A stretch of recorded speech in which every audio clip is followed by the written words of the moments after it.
Di studio hari ini aku lagi ngerjain project aransemen untuk artis baru di Jakarta. Namanya nanti Masih Rahasia. Nah, jadi project ini aku kerjakan bareng dengan temanku di Finestry, yaitu dengan Puput, Mas Puput. Dia yang ngisi elektrik piano dan stringnya. Lalu ada Jax juga yang main drum. Kemudian ada Sasi yang ngisi gitarnya nanti.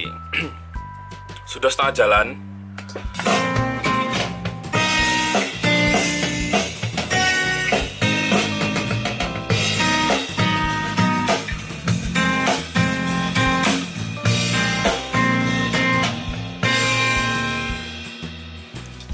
Jadi nanti hari ini aku mau membahas tentang apa itu aransemen.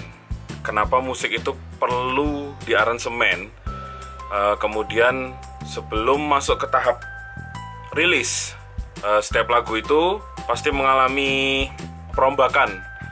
Ya bisa jadi itu di aransemen atau bisa jadi di instrumennya juga, part-partnya juga yang biasanya mungkin standar, intro, song, ref, song lagi, ending, atau ada melodi. Nah, di situ yang akan aku bahas nanti tentang masalah aransemen.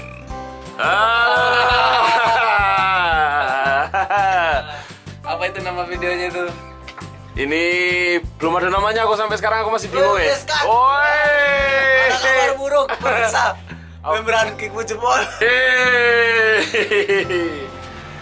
Ah, itu membran 60 ribuan loh. Yang mana? Ya itu yang jebol. Ikhlas berarti ya, ikhlas ya. Enggak. Sementara itu Mas Ari membran drum karena jebol. Saya mendapat kabar gembira bahwasanya setelah bertahun-tahun akhirnya saya bisa berganti bass. Berapa tahun teman-teman? 12 tahun ya? Akhirnya ketika nyoba bass ini ya suaranya mendekati. Memorinya kecil. Yuk.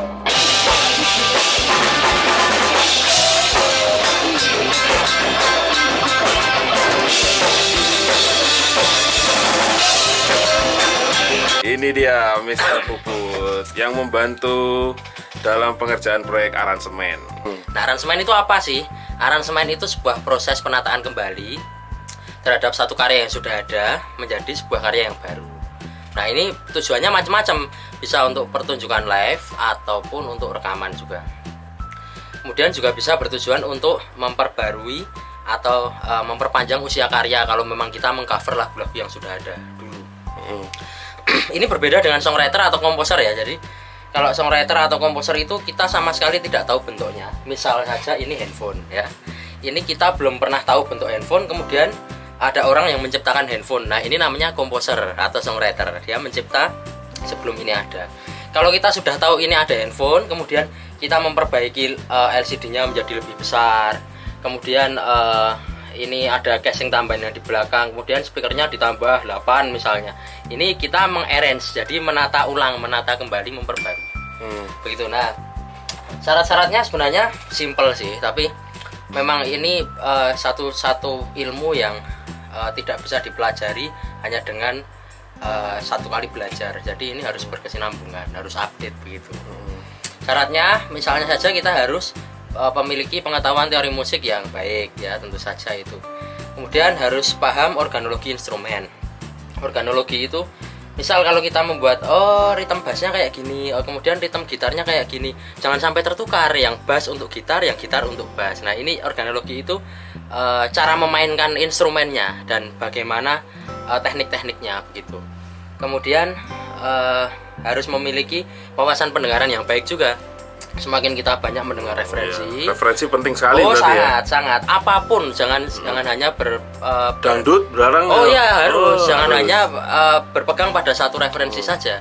Ini akan mempengaruhi kualitas wawasan seseorang, dan ini akan memunculkan imajinasi dan intuisi seorang arranger ataupun songwriter. Begitu. Kemudian sebenarnya yang terakhir ini bisa ya dan bisa tidak. Jadi adalah penguasaan notasi. Jadi penguasaan notasi itu bisa dibilang penting, bisa juga dibilang tidak. Kalau penting memang ini untuk mendokumentasikan karya sehingga bisa dimainkan kembali oleh orang lain yang sama sekali belum tahu lagunya. Tapi kalau tidak pun sekarang peralatan digital audio workstation seperti ini sudah sangat terjangkau sekali. Jadi menurut saya bisa dibilang penting, tapi juga bisa dibilang tidak. Begitu. Banyak virtual instrumen juga Oh, sekarang sangat, ya. sangat. Nah, itu menurut Mas Puput sendiri gimana? Virtual instrumen dan dimainkan secara langsung tuh ada anunya nggak? Maksudnya secara player? Sebaik-baik virtual instrumen itu tidak akan bisa memenuhi kualitas bunyi yang asli. Karena instrumen itu tetap tidak mempunyai sifat manusiawi. Jadi Oh iya. itu yang membuat manusia lebih apa ya, lebih bisa untuk mereduksi bunyi yang baik. Nah, jadi itu dia tadi teman-teman, kenapa musik itu terkadang kalau misalkan memang dasarnya udah bagus, ya tinggal dirapin aja Oh, loh. pasti. Cuman terkadang kan ada yang data musik itu mentah sekali, padahal lagunya bagus. Nah kan sayang, kalau lagu bagus tapi datanya mentah, itu dia gunanya aransemen untuk memperindah dan mempercantik juga bisa ya. Iya, sama memperpanjang usia karya yang sudah lama ya. Memperpanjang usia karya juga. Oh, bisa jadi kalau misalkan lagu tahun 80 di aransemen kayak gini. Oh ya pasti jadi Terus, semakin panjang usianya. Inovasi dan teknologi berkembang, mungkin lagu tersebut bisa jadi umurnya baru lagi, Dan hits lagi. mengikuti tren masa kini berarti ya. Pasti. Nah, itu dia teman-teman. Terima kasih Mr. Puput. Nah, Sama-sama.